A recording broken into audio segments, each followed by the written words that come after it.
Alright, good morning.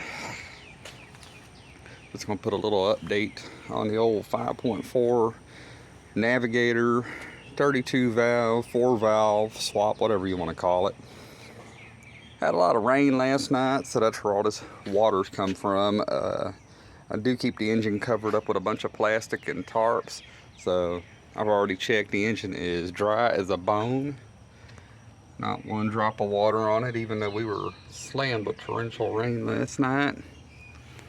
Yeah, it's all nice and dry in there, so no risk of any water getting into the engine. And of course, I keep the hood shut and a tarp over that. But last couple days, I was able to get a little bit of work done. I got a injured foot, so I'm kind of limited on what I can do. It's mainly just kind of a piddle job here and there. Upper intake obviously is on, and I got the new, what I call a pretty valve covers on, but they're like anything else on this swap. There is a small issue that's going to cause me some headaches. They actually came off of an aviator, a Lincoln aviator.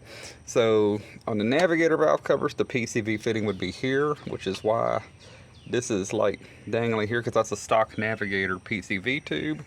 So it's kind of like, well, we expect a PCV fitting to be here, but no, aviator is all the way in the back. So I'm kind of having a mental debate. Do I want to make a new PCV tube to reach back there, or do I just want to put the stock navigator valve covers back on? Haven't decided yet. Probably just as much effort to do either one. On the driver's side, again, it's aviator valve cover on the driver's side. They're mostly the same, except the PCV fitting on this side is a little more forward. On the navigator one, it's way in the back corner, and on the aviator one, it's above the coil pack bolt. So I've yet to see what potential problems that will cause me. I'm willing to bet that this tube, this PCV tube here, it probably plugs into the stock air box, the plastic air intake tube, and since it's a little more far forward, it's probably not going to fit correctly. So I probably either need to trim this down to fit, or again, same thing, change the valve covers.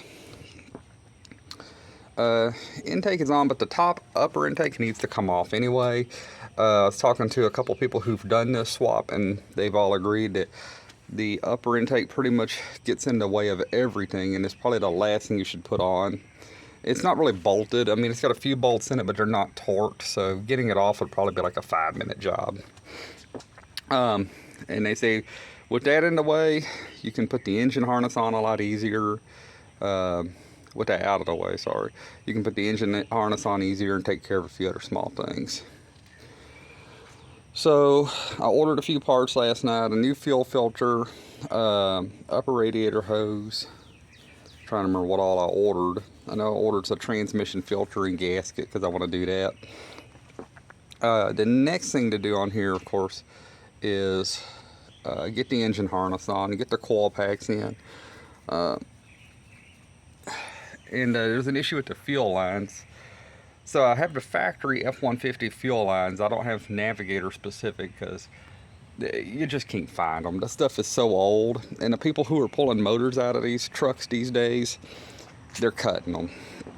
So finding a good clean set of navigator fuel lines, it's literally needle in a haystack. So, but the F150 fuel lines were only off by like maybe 2 inches. So I undid them from the bracket and plugged them in, and they plug in just fine to the navigator fuel rail. But so I need to figure out how to secure them to the back of the motor. I've got an idea. Once I get it worked out, I'll post pictures. But that's kind of where we're at. A lot of progress. Heater hoses are connected to the chassis. I tried to find the correct navigator molded heater hoses, but again, they're just, even brand new ones are hard to find. So I just got these for now. They're just generic, and I use the quick connect fittings on the heater core. Actually, you can see back there a little bit. But the upper intake needs to come off, and I kind of want to mess with these and reroute them anyway.